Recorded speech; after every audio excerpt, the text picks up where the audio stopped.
Con Zapi es posible ver tus programas o series favoritos cuando y donde quieras. Descubre nuestra nueva plataforma de streaming pensada para toda la familia. Disfruta de una gran selección de contenido. Visualízalo hasta en 4 pantallas simultáneas con perfiles personalizables. Accede a la plataforma desde tu Smart TV o cualquier dispositivo móvil. ¿No tienes Smart TV? Tenemos la solución. Convierte tu televisor en una Smart TV con nuestro Zapi Set Top Box. Con él puedes hacer uso del asistente de Google por voz y descargar todo tipo de aplicaciones y juegos. Y si eres cliente de PTV Telecom y tienes contratada la televisión y el móvil, estás de suerte. Podrás disfrutar del paquete básico totalmente gratis con 2 usuarios disponibles y de regalo un mes en Fix OLED. Que no te lo cuenten. Don't worry, be Zapi.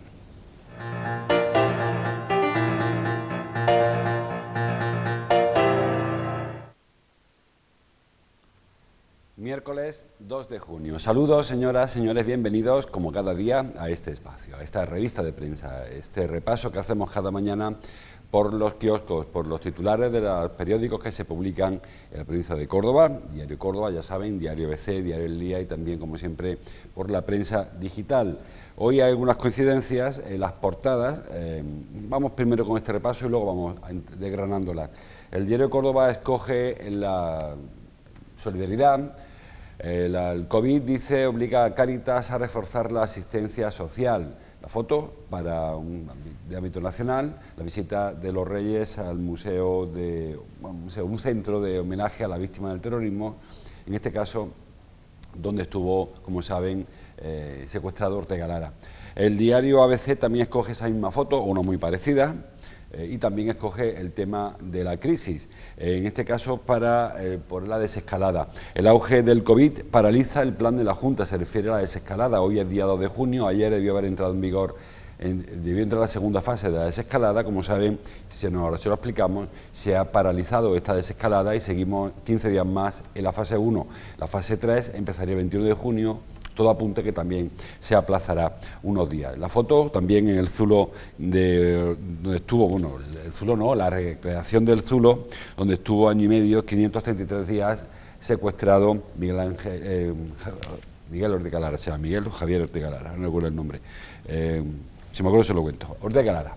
El diario El Día también habla de Cáritas en su portada, su titular de apertura. Casi 30.000 cordobeses solicitan ayuda a Cáritas en el último año. La foto sí que es local, una foto que firma Juan Ayala. Ayer se entregaron los premios Miguel Berni, los premios de la donación. Y bueno, pues este acto a la Casa de las Campanas, que rinde homenaje a los donantes en la Semana del Donante. Comenzó el lunes, hoy se celebra el Día Nacional del Donante con una ofrenda floral. Esta tarde hay un acto en el Vial muy interesante de música y baile por la donación, y es una semana de concienciación, como ya avanzábamos ayer. Bueno, pues esto es el sumario, las 3 portadas. Antes de desgranar la información, como les decía, una información que no aparece aún publicada, que son las cifras del paro del mes de abril. Perdón, del mes de mayo, me salta un mes, del mes de mayo, que se conocen hoy como cada día 2 del mes siguiente. Son cifras positivas, lo trae, por ejemplo, Cordópolis, lo traen todos los periódicos ya en versión digital. Dice el diario Cordópolis que el fin del estado de alarma deja un fuerte descenso del paro en Córdoba.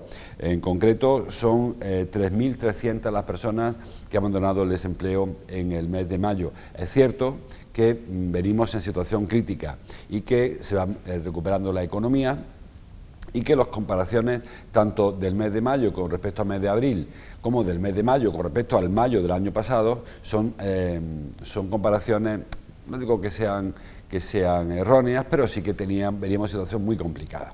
En Córdoba hay 80.408 desempleados, hablamos de la cifra del paro registrado, y son, decía, 3.300 menos que el año pasado.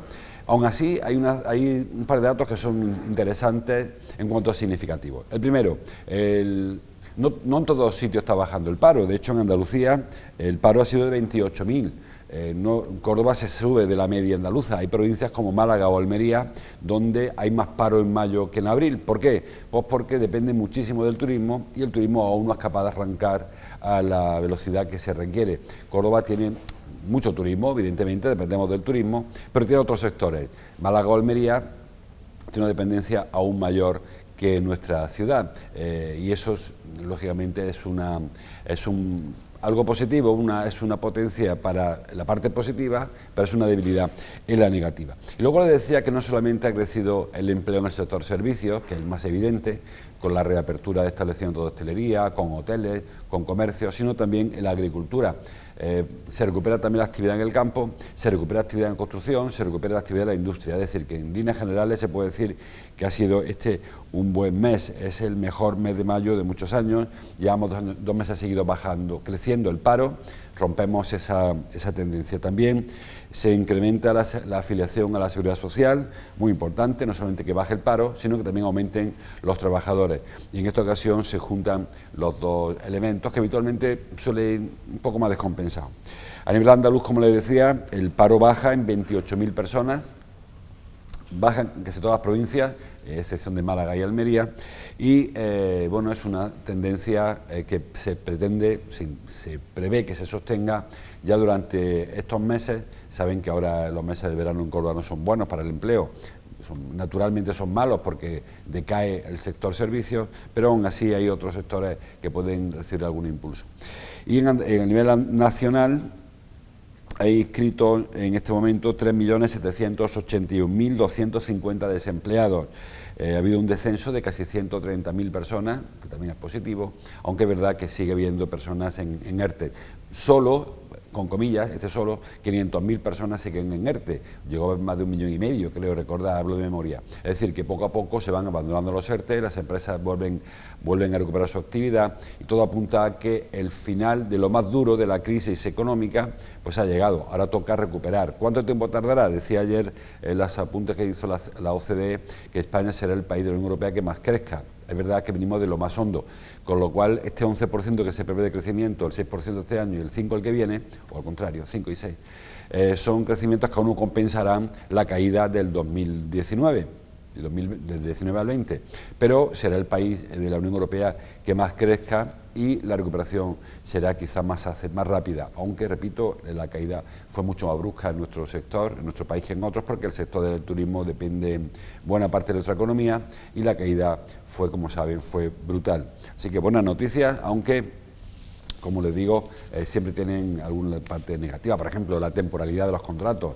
algo también muy singular en la economía cordobesa, porque muchos contratos dependen de las terrazas de los bares, de las campañas de rebaja o de abrir un hotel o cerrarlo, en fin, son contratos, el 95% de los contratos que se han firmado no son indefinidos, tienen una periodicidad, una duración limitada. Bueno, eso en cuanto a la información, como les decía, no publicada. En lo publicado, los 3 periódicos hablan en sus portadas, en el caso del diario ABC, la portadilla, de Cáritas. Ayer hizo balance, Cáritas presentó la campaña del Corpus, saben que el domingo es el Corpus, y presentó la campaña del Corpus de este año y de paso aprovechó para la memoria. El dato más significativo, pues que aún es necesario mucha ayuda, mucha colaboración para salir de la crisis. Muchas familias que están pasándolo mal, bien por el desempleo, bien porque han bajado su posibilidad de ingresos, por el desempleo o porque tuvieran otras circunstancias. El COVID, dice el diario Córdoba, obliga a Cáritas a reforzar la asistencia social, lo hemos leído, y más de 8.000 personas nuevas han ido a Cáritas este año. En total son casi 30.000 las personas que han acudido a esta ONG a solicitar ayuda, y 8.000 lo han hecho por primera vez durante el año del COVID. Son muchas, son pocas, son muchísimas.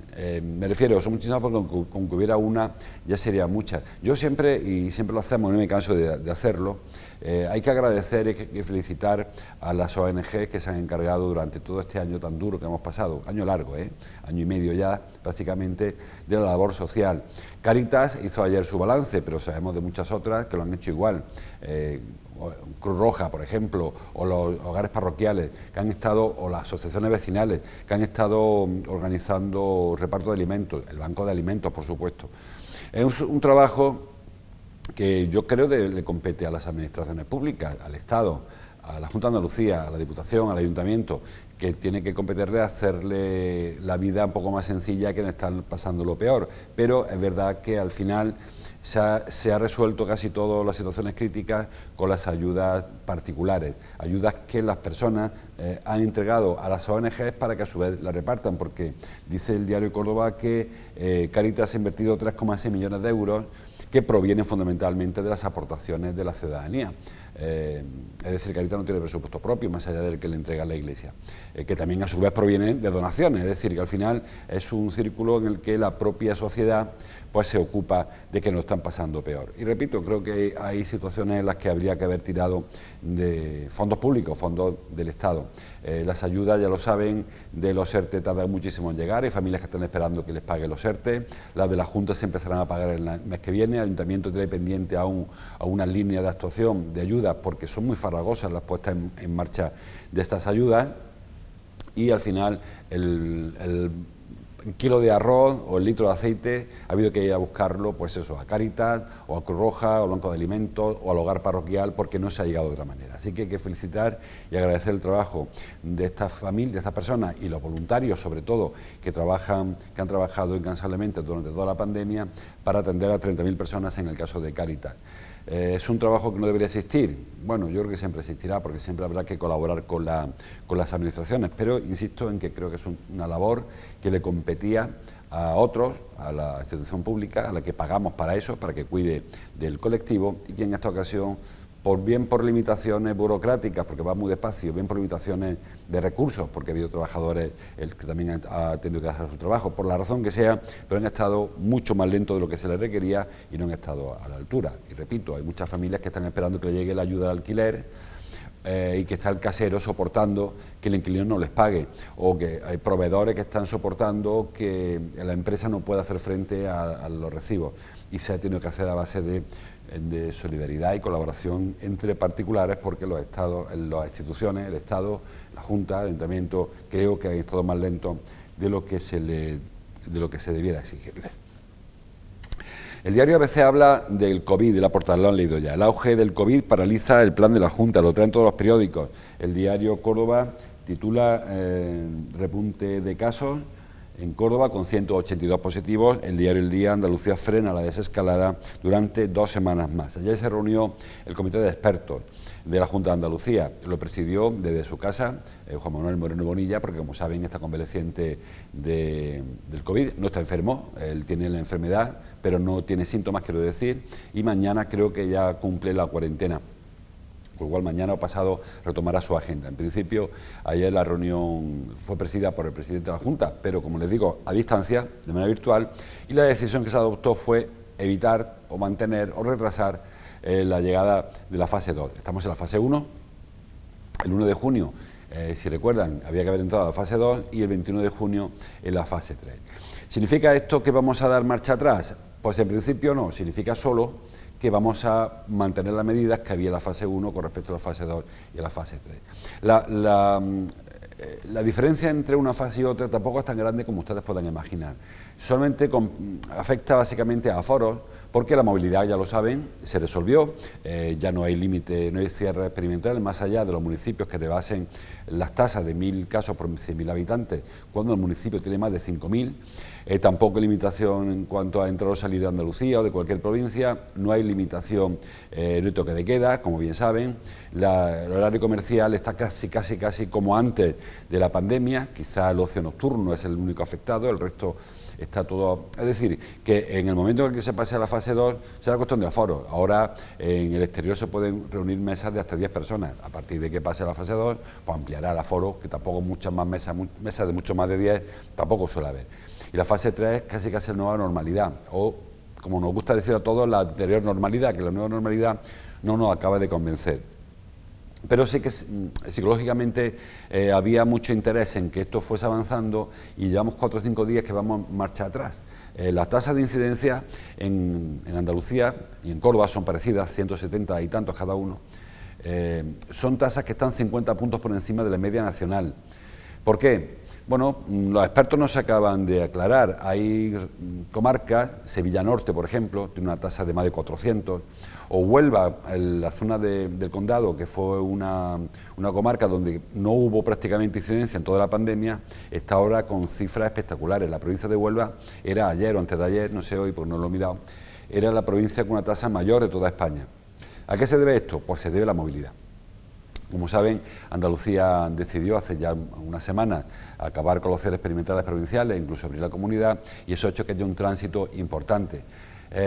¿Somos culpables por haberlo provocado? Bueno, pues en buena medida sí, pero también, como yo siempre digo, no se nos puede echar la culpa a la población de lo que las instituciones nos invitan a hacer. No se puede abrir una feria en el Arenal, por ejemplo, y luego culparnos de que la gente vaya a la feria del Arenal, porque si no, ¿para qué la abre?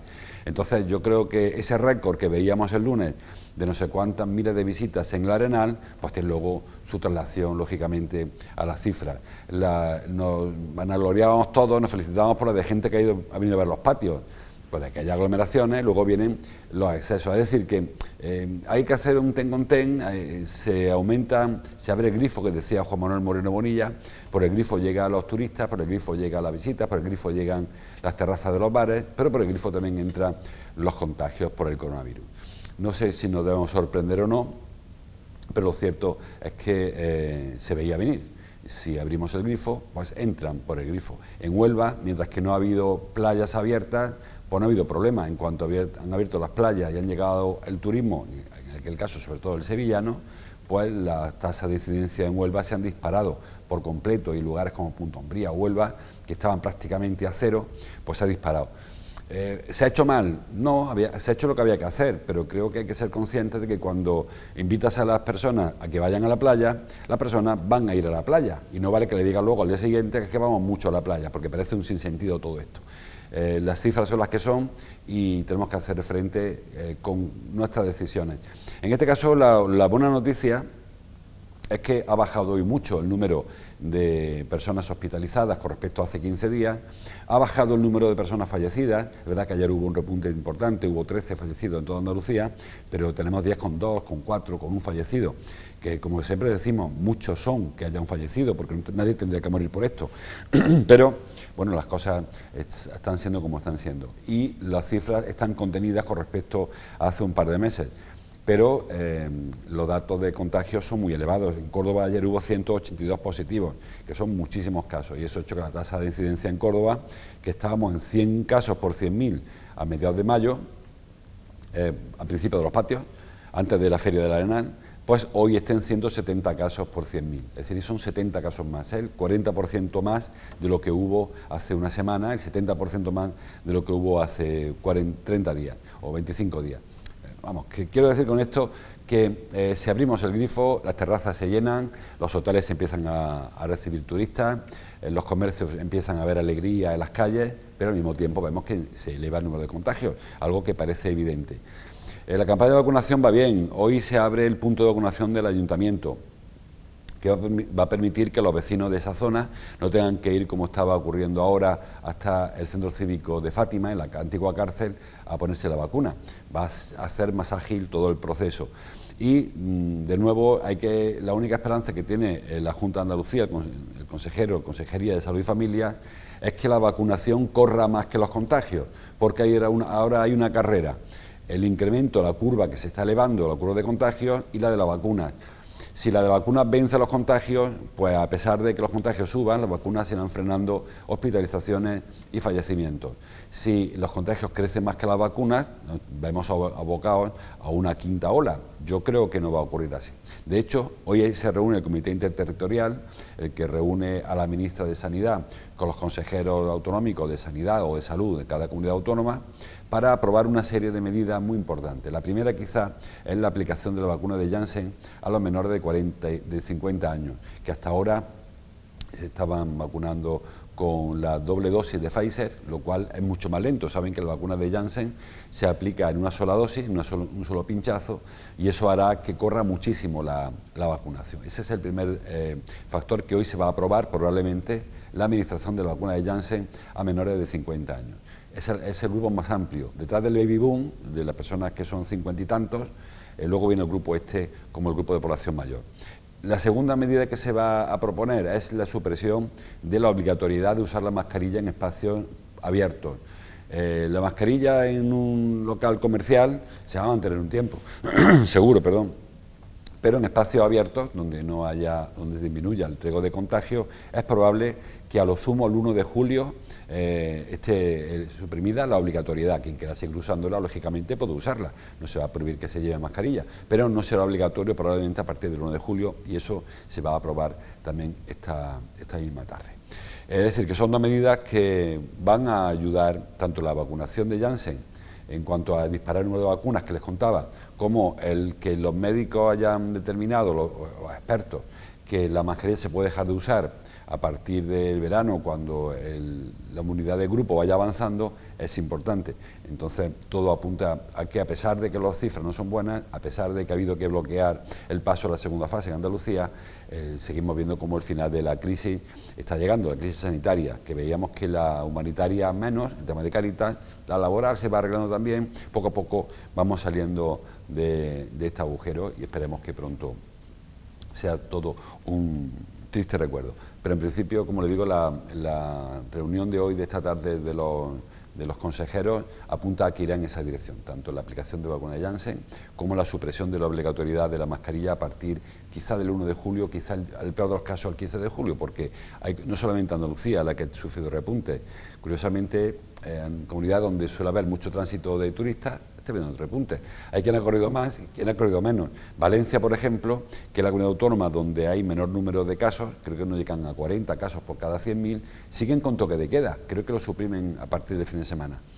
Andalucía lo retiró hace mucho más tiempo, pues como le digo, si se abre el grifo entra la actividad económica y también entran los contagios por el coronavirus. Más cosas en los periódicos. El diario ABC trae una información muy interesante en la portadilla, en la página 2, sobre la lista roja del patrimonio.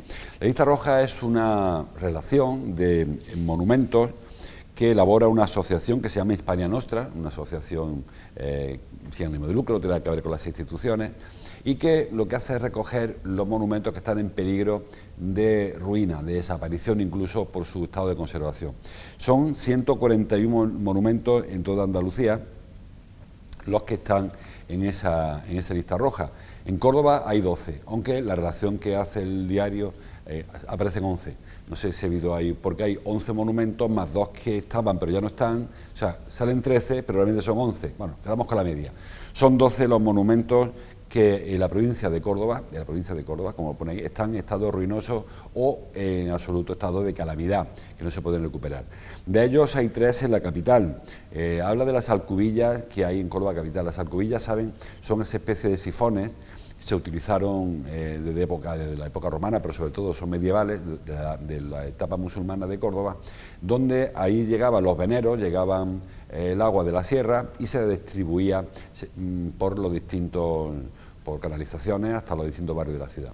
Bueno, pues estas alcubillas que aparecen de cuando en cuando, se las habrán encontrado al pasear por una construcción, por una obra, aparece ahí su sifón, su alcubilla.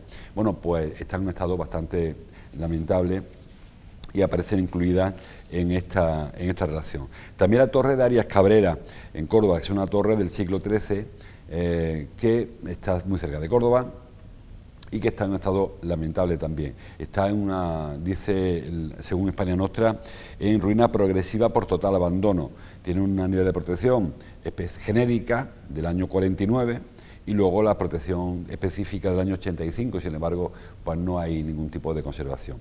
Y el tercer elemento es el Palacio de la Isabela, en Alcolea, que es un palacio que mandó construir en el siglo XIX Ricardo Martel, el conde de Torres Cabrera, cuando hizo aquella operación tan curiosa en Alcolea, fue una extensión en la que había una plantación de azúcar, una fábrica de azúcar, la primera que hubo en España, y todo aquello quedó, este caserón, el Palacio de la Isabela, que está en Franco, este es el palacio, que está en una situación de abandono. Es verdad que tiene unos muros muy gruesos, y eso ha hecho que no se derrumbe, pero está hueco, está vacío y sufrió expolio las ventanas, etcétera, etcétera.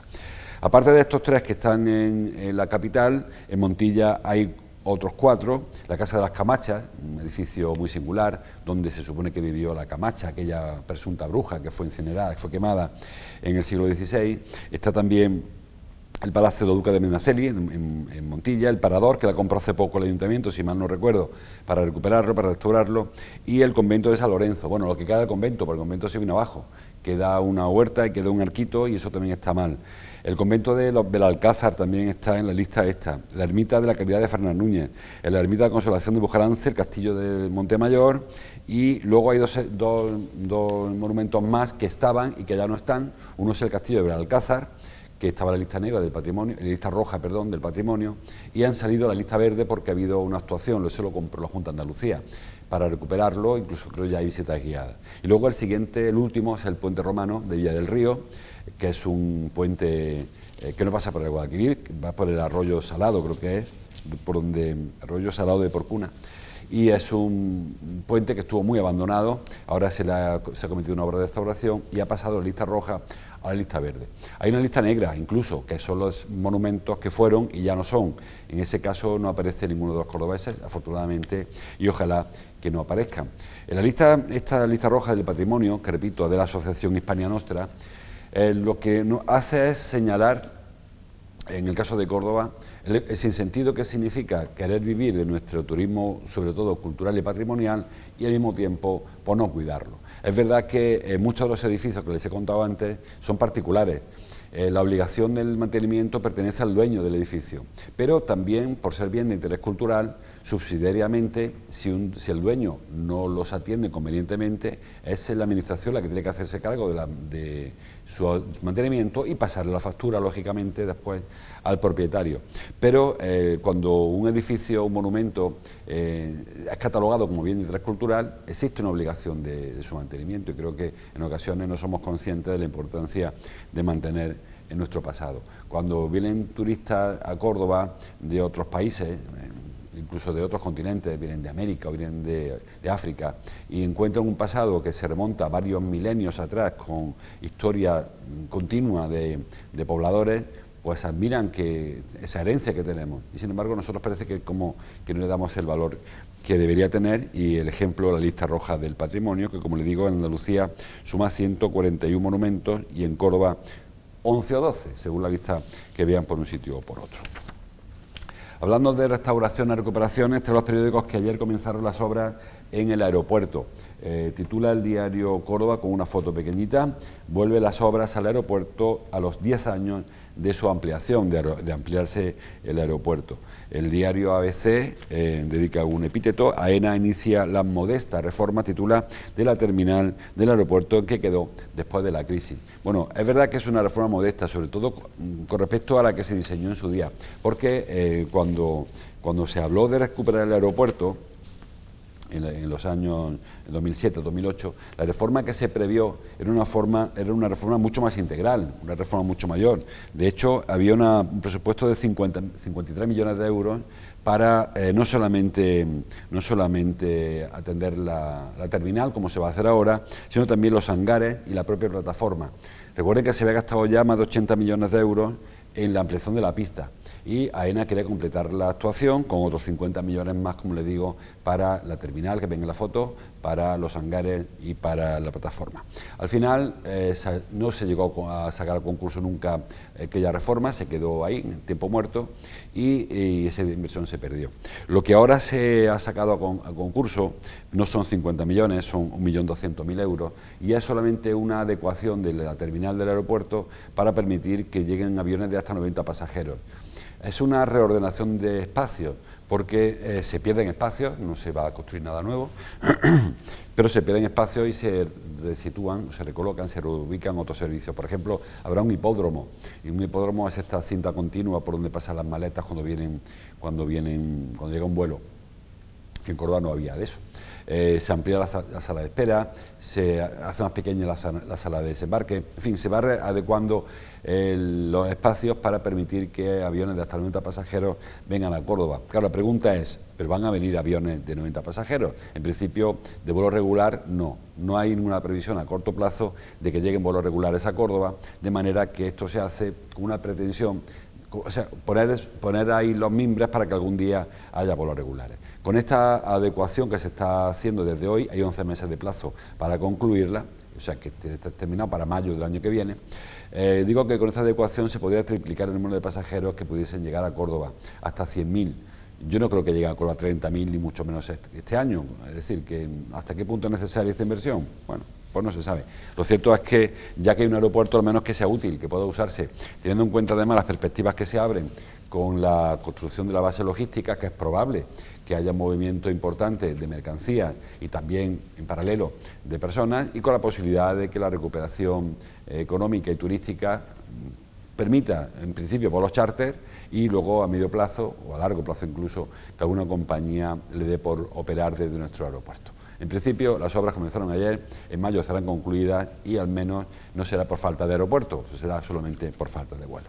Hay más informaciones, por ejemplo, ayer el día habla de deporte, que confirma el Córdoba Patrimonio, el Córdoba Futsal, las bajas de Manu Leal, de Koseki y Cordero. Hablamos ayer de incorporaciones, de Miquelín, hoy conocemos algunas bajas. Bueno, los equipos se empiezan a preparar la temporada que viene, de todo ello les hablaremos en el informativo. Si tienen más prisa, tienen los periódicos para seguir profundizando, la radio y la televisión, por supuesto. Mañana volvemos, hasta entonces, como siempre, gracias por su atención.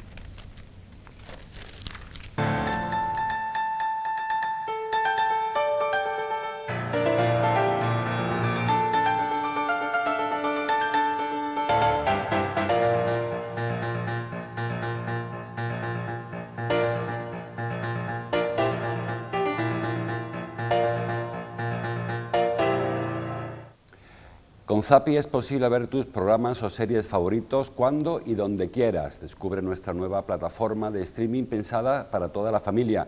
Disfruta de una gran selección de contenido. Visualízalo hasta en 4 pantallas simultáneas con perfiles personalizables. Accede a la plataforma desde tu Smart TV o cualquier dispositivo móvil.